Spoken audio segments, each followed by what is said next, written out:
We are warming up beside this gorgeous fire now. Welcome back. I'm joined once again by Ian. He is the owner here at the plantation with his wife Linda. This is so nice. Thank you. It's so warm and it smells so good. Yeah, thank you. Yeah, and the hot chocolate is a nice touch. It is, yeah, very nice. It keeps you nice and warm sitting by the fire. So when you come out here and you purchase a tree, you can do any of the activities. You get your cup of hot chocolate, you can wander all over. How many acres have you got? Just under 400 acres. There's about 90 acres in Christmas trees. Then we have a small maple syrup bush and hiking trails back there and lots of stuff. Yeah. So much to do. So before we get into the activities, can you tell me a little bit about night cutting? Because I've never heard that before. We're the only farm in Eastern Ontario and probably all Ontario. There might be one big grower up in Toronto that does this. We have a couple of lights that light up some of the fields, parking lot, the area for the pre-cuts, and the reindeer, of course. And this fire is always burning out here, so it's really nice at night, nice starry night. You can sit by the fire, get your tree, and you can beat the rush that way too, you know. On weekends are quite busy, so if you come out on the in the evening, we're open till 9 o'clock.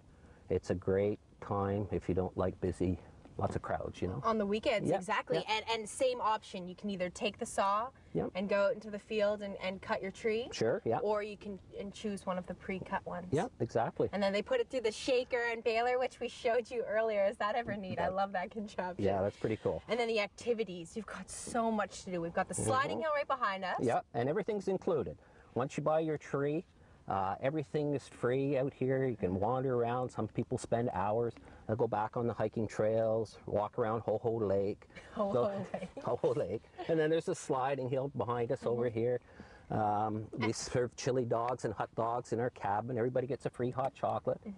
Then we have the baler and shaker, of course, and the reindeer. And and I love the reindeer. Yeah. And you've almost got the whole team except for Rudolph. Yeah, Rudolph stays with Santa. Of course, of course. And once Ho-Ho Lake actually freezes over, you'll offer skating as well, right? Yeah, yeah. Hopefully we'll get enough cold weather and come out and do some skating. Yeah, it doesn't always happen for the Christmas season, but hopefully. Of course. Yeah. Of course. And then you've got the gift shop right here as soon as you first come in. Yep. And did you say that once the reindeer lose their antlers, sometimes, if you're lucky, you can actually get the chance to purchase some of the antlers? Yeah, we keep them. They're a pretty rare item. We don't charge too much, and we have a bunch of them there on the wall. And you can say you've got a reindeer antler. Right. You know, pretty rare thing. Definitely. Yeah. Definitely. And you'll keep breeding those as well, right? That's right. We'll breed them, and we're up to the 8 now.